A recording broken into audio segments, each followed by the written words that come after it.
ये चारे का ट्रक मंगवाया है, तो इसको लॉन्च पे लोड कर रहे हैं। लॉन्च पे लोड करके इसको जो है पानी के अंदर ले जाएंगे। जो आबादियाँ हैं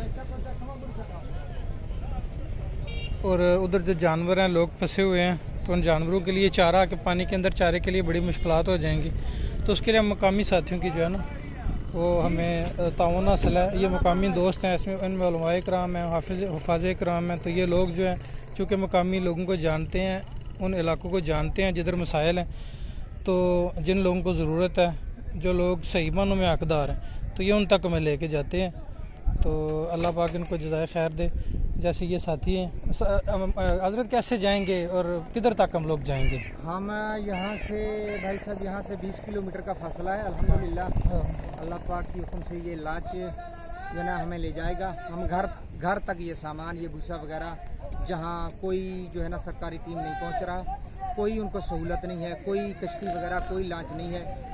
तो अल्लाह पाक इन लोगों को जज़ाए खैर दे। आराम से भाई घर तक हम इनको जो है ना पहुँचा कराएंगे। अल्लाह खैर करे इंशाल्लाह इंशाल्लाह इंशाल्लाह। अल्लाह पाक अल्लाह पाक कबूल फरमाए जी।